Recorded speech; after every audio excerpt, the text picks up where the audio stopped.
Hello बच्चों, तो कैसे हैं आप सब लोग। यार मैं उम्मीद करता हूँ आप बहुत ही ज्यादा बेहतरीन होंगे। बेटा जो आपकी पढ़ाई है वो सुपर से ऊपर लेवल की चल रही होगी। तो एक और शानदार जानदार लेक्चर में मैं आपका स्वागत करता हूँ बेटा, रिवीजन लेक्चर में। जैसा कि आपको पता है बेटा, हमने पढ़ाने की भी जिम्मेदारी ली है तो आपको रिवीजन कराने की भी जिम्मेदारी ली है। आज मैं आपको क्या रिवाइज कराने वाला हूँ? आज बेटा मैं आपको रिवाइज कराने वाला हूँ बॉडी फ्लूइड्स एंड सर्कुलेशन का लेक्चर 2। ठीक, तो तैयार हैं आप रिवीजन के लिए? तो चलो आज का रिवीजन लेक्चर शुरू करते हैं। और मैं उम्मीद करूंगा बेटा आप खुद से जो है चीजें रिवाइज कर रहे होंगे, सिर्फ और सिर्फ मेरा ही इंतजार नहीं कर रहे होंगे बेटा रिवीजन के लिए। ठीक है, तो बेटा आपको याद होगा जो लेक्चर 1 था हमने जो है वो आपके फॉर्म्ड एलिमेंट में आरबीसी तक वहां तक पढ़ाया था। सेकंड लेक्चर से हमने बेटा डब्ल्यूबीसी से लेक्चर शुरू करा था, तो रिवीजन भी वहीं से शुरू करते हैं। ठीक है, तो बेटा जो आपकी डब्ल्यूबीसी होती है, जिनको हम कहते हैं आपकी व्हाइट ब्लड सेल, जो कि होती है ल्यूकोसाइट्स। अब सबसे पहले तो बेटा एक कलरलेस होती है। क्यों कलरलेस होती है? क्योंकि इनके पास हीमोग्लोबिन नहीं होता। अगर मैं इनके नंबर की बात करता हूं तो बेटा लेस होती है नंबर में। इनका जो बेटा पर मिलीमीटर क्यूब ऑफ ब्लड यानी कि 0.001 ml ऑफ ब्लड के अंदर लगभग 6000 से लेकर 8000 जो है बेटा इनका नंबर होता है। ठीक है, इसके अलावा इनका न्यूक्लियस प्रेजेंट होता है, इसलिए हम इनको कहते हैं न्यूक्लिएटेड। लाइफ स्पेन की बात करता हूं तो बेटा जर्नली ये कैसी होती है, आपकी शॉर्ट लिव्ड होती है। वैसे अगर आप देखोगे बेटा डब्ल्यूबीसी तो डिपेंड करता है इनका एनकाउंटर कितना जल्दी हो रहा है। यानी कि आपको पता है इनका काम क्या है, पैथोजन से लड़ना, और लड़ते लड़ते तो बेटा ये शहीद भी हो सकती है। तो इनका जो लाइफ स्पेन होता है ना बेटा, वो कुछ घंटों से लेकर कुछ सालों तक भी हो सकता है, बट जर्नली शॉर्ट लिव्ड आपकी होती है। कौन? आपकी डब्ल्यूबीसी। ठीक है बेटा, इसके बाद जब हम बात करते हैं डब्ल्यूबीसी के बारे में तो बेटा इसका क्लासिफिकेशन देखो, तो बेटा दो तरह की डब्ल्यूबीसी आपको देखने को मिलती है। ठीक है, किसके बेसिस पर? On the basis of presence और एब्सेंस ऑफ ग्रेन्यूल्स। अगर ग्रेन्यूल्स प्रेजेंट हैं तो बेटा ग्रेन्यूलोसाइट, अगर ग्रेन्यूल्स एब्सेंट हैं तो एक ग्रेन्यूलोसाइट। अब जो बेटा ग्रेन्यूलोसाइट्स होती है यानी कि उसके अंदर ग्रेन्यूल्स प्रेजेंट हैं, तो वो ग्रेन्यूल्स आखिर किससे फिल्ड होते हैं बेटा? उनके अंदर प्रेजेंट होते हैं एंजाइम्स, और ये एंजाइम्स हेल्प करते हैं फाइट करने में, किसके अगेंस्ट? आपके इन्फेक्शन और इन्फ्लामेशन के केस में। ठीक है बेटा, ग्रेन्यूलोसाइट्स में आ जाती हैं बेटा आपकी इओसिनोफिल, बेसोफिल और आपकी बेटा न्यूट्रोफिल। जबकि एक ग्रेन्युलोसाइट में आपके आ जाती है बेटा लिम्फोसाइट और मोनोसाइट। क्या क्लियर है बेटा? बिल्कुल आपको बेहतरीन तरीके से क्लियर होगा। देन इसके बाद बेटा हमने जो है आपको एक कंपैरेटिव स्टडी कराई थी, तो देखो जरा ध्यान से। जब बेटा मैं बात करता हूं, सबसे पहले हमने लिया ग्रेन्युलोसाइट को यानी कि इओसिनोफिल, बेसोफिल और न्यूट्रोफिल। तो बेटा हमने यहाँ 4 कैरेक्टर लिए, number, diagram, shape of nucleus और फंक्शन। ठीक है, जब मैं बेटा नंबर की बात करता हूं तो इओसिनोफिल होती है लगभग आपकी 2 से 3%, बेसोफिल होती है बेटा 0.5 से लेके 1%, यानी कि मिनिमम इन नंबर ये आपकी होती है। कौन? बेसोफिल। जबकि मैं बात करता हूं बेटा न्यूट्रोफिल की, तो मैक्सिमम इन नंबर होती है, यानी कि 60 से 65% ये होती है। ठीक है, डायग्राम देखो इओसिनोफिल का बेटा, आपको दिख रहा है बेटा इसके अंदर कुछ ग्रेन्यूल्स दिख रहे हैं? बिल्कुल दिख रहे हैं। इन्हीं ग्रेन्यूल्स में बेटा आपका प्रेजेंट है कौन? बेटा आपका न्यूक्लियस। और न्यूक्लियस कैसा दिख रहा है बेटा? शेप ऑफ न्यूक्लियस देखो, हेडपॉइंट शेप दिख रहा है, और आपको बेटा 2 लोब दिख रही है। ठीक है, बेसोफिल का बेटा देखो डायग्राम, बेसोफिल की अपीयरेंस देखो। अपीयरेंस जब आप देखते हो तो बेटा आपको यहाँ क्या देखने को लगता है? 2 to 3 लोब्ड आपको देखने को मिलता है बेटा न्यूक्लियस। और जो न्यूक्लियस की शेप है वो बेटा इसकी कैसी है? S shape. जबकि आप न्यूट्रोफिल की देखते हो तो बेटा न्यूट्रोफिल मल्टी लोब्ड होता है, लगभग 3 से 5 लोब्ड आपको देखने को मिलता है। कौन? न्यूट्रोफिल। फंक्शन की मैं बात करता हूं इओसिनोफिल की, तो बेटा ये आपकी प्रोटेक्ट करता है बॉडी को अगेंस्ट एलर्जी। जब भी आपके बेटा एलर्जी होती है बॉडी में, तो जो एलर्जी के सिम्टम्स बढ़ रहे होते हैं उनको कम करने में कौन मदद करता है? इओसिनोफिल। इसके अलावा ये लड़ने का काम करता है बेटा पैरासाइट से। अगर आपकी बॉडी में पैरासिटिक इन्फेक्शन होता है तो बेटा वहां भी लड़ने कौन जाएगा? आपका इओसिनोफिल। जबकि जो बेसोफिल होता है बेटा वो आपके रिलीज करता है हेपेरिन, हिस्टामिन, सेरोटोनिन, और ये बेटा इन्वॉल्व होता है किसके अंदर? इन्फ्लामेटरी रिएक्शन के अंदर, जो कि आप अभी कुछ समय बाद देखोगे। ठीक है, देखो फिर इसके बाद जब मैं बात करता हूं बेटा न्यूट्रोफिल की, तो ये फेगोसाइटिक इन नेचर होते हैं। ये डिस्ट्रॉय करते हैं बैक्टीरिया और वायरस को बाय फेगोसाइटोसिस। तो देखो इसका मतलब क्या होता है फेगोसिटिक इन नेचर का? अगर कोई भी बैक्टीरिया वायरस आपकी बॉडी में आता है तो ये जाती है और इस तरीके से इसको एनगल्फ कर लेती है, खा जाती है बेटा। इसी को हम कहते हैं बेटा फेगोसाइटोसिस। क्या क्लियर है बेटा? आपको बिल्कुल क्लियर होगा। अब देखो बेटा बेसोफिल, बेसोफिल क्या रिलीज कर रही थी? हेपेरिन। हेपेरिन होता है बेटा एक एंटीकोगुलेंट। आपके बॉडी के अंदर ब्लड प्रेजेंट है, वो बेटा नेचुरली बॉडी के अंदर क्लॉट नहीं कर रहा। क्यों नहीं कर रहा? एक रीजन तो आप ये जानते हो कि जो बेटा ब्लड क्लॉटिंग के फैक्टर्स होते हैं वो इनएक्टिव होते हैं ब्लड के अंदर। दूसरा कारण है एक एंटीकोगुलेंट। बेटा कोगुलेंट मतलब होता है किसी चीज को फ्रीज कर देना, यानी जमा देना, यानी क्लॉट करना। कोगुलेंट कोगुलेशन आप आगे पढ़ोगे, जैसे क्लॉटिंग कहते हैं, ठीक है बेटा, रिवीजन में आगे पढ़ोगे, वैसे तो मैंने आपको पढ़ा दिया बेटा, ठीक है। तो ये होता है बेटा एंटी कोगुलेंट, ये अंदर ही अंदर खून को जमने नहीं देता, कौन, आपका हेपेरिन, ठीक है। दूसरा होता है बेटा स्टेमिन, स्टेमिन होता है बेटा वेसो डायलेटर, वेसो मतलब बेटा ब्लड वेसल, डायलेटर मतलब डायलेट।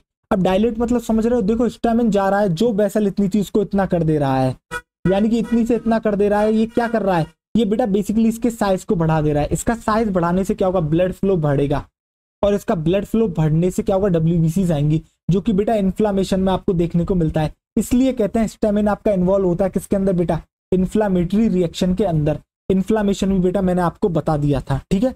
इन्फ्लामेशन में क्या होता है फिर से बताता हूं, देखो जैसे ही कहीं पर सपोज करो कोई बी आती है और वो मुझे काट जाती है, जैसे ही वो मुझे काटेगी उसमें कुछ बेटा अपना जो है पैथोजन मेरी बॉडी में छोड़ दिया, होगा क्या, वो अंदर आएगा तो बेटा वो कुछ ना कुछ रिएक्शन करेगा, इन्फेक्शन करने की कोशिश करेगा, तो उस जगह पे क्या होगा बेटा, डब्ल्यूबीसी आना शुरू करेंगी। अब बॉडी चाहती है वहां डब्ल्यूबीसी ज्यादा है, तो जो वेसल लेके आ रही है बेटा उसका साइज बढ़ा दो, ब्लड बढ़ जाएगा, ब्लड बढ़ जाएगा तो डब्ल्यूबीसी ज्यादा आ जाएंगी, ठीक है बेटा। तो डब्ल्यूबीसी ज्यादा आ जाती है, तो वहां कौन मदद करता है, स्टेमिन। अब होता क्या है, जैसे ही बेटा ये ब्लड वेसल बढ़ती है, ब्लड फ्लो ज्यादा हो जाता है, ब्लड फ्लो ज्यादा हो जाता है तो उस एरिया में आपको रेडनेस देखने को मिलती है, और वो एरिया थोड़ा सूज जाता है बेटा, ऊपर आ जाता है, इसी को कहते हैं बेटा इन्फ्लामेशन। और जैसे जैसे बेटा ये डब्ल्यूबीसी पैथोजन से लड़ती हैं और जैसे उसे किल करती जाती हैं, तो बेटा आपकी बॉडी हील होती जाती है और वो सूजन धीरे धीरे आपकी कम होती जाती है ओवर द टाइम पीरियड, ठीक है बेटा। फिर बेटा बेसोफिल आपकी रिलीज करते हैं सेरोटोनिन, जो कि आपका होता है बेटा बेसो कॉन्स्ट्रिक्टर, यानी कि बेटा जस्ट अपोजिट काम करता है सेरोटोनिन के। कौन आपका कौन है बेटा, जो आपका सेरोटोनिन होता है वो हिस्टामिन के जस्ट अपोजिट काम करता है। वेसो मतलब बेटा ब्लड वेसल, कंस्ट्रक्टर मतलब बेटा जो ब्लड वेसल इतनी थी उसको फिर से इतना कर देना, ठीक है बेटा। यही काम होता है किसका बेटा, सेरोटोनिन का, ठीक है। फिर इसके बाद बात करते हैं बेटा इयोसिनोफिल की। तो इयोसिनोफिल आपकी बेटा बॉडी को प्रोटेक्ट करती है अगेंस्ट एलर्जी, तो हम कह सकते हैं ये एंटी एलर्जिक है।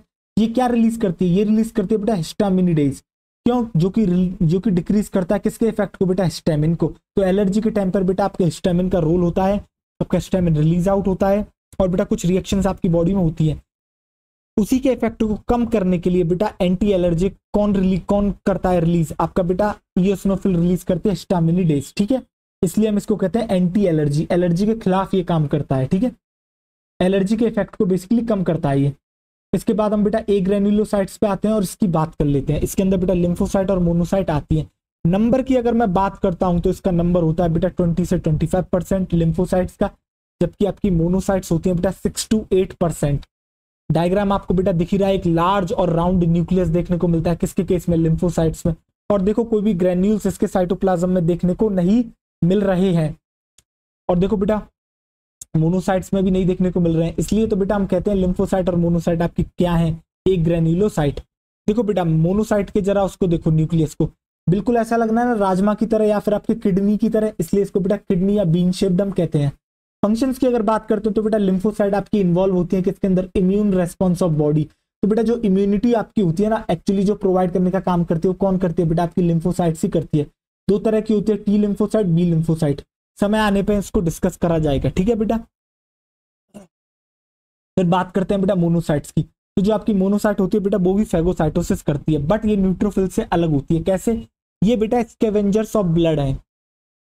क्यों कहते हैं इनको, क्योंकि बेटा ये एनगल्फ करते हैं dead and damaged blood vessel को। तो जो आपकी ब्लड वेसल्स बेटा डेड हो जाती हैं, डैमेज हो जाती हैं, तो बेटा उनको भी तो खून से साफ करना होगा, तो उनको हटाने का काम, उनको खत्म करने का काम कौन करता है, तो बेटा उसको करती है मोनोसाइट्स, ये उसको एनगल्फ कर जाती हैं, ठीक है बेटा। इसलिए हम इसको स्कैवेंजर्स ऑफ ब्लड कहते हैं, ठीक है।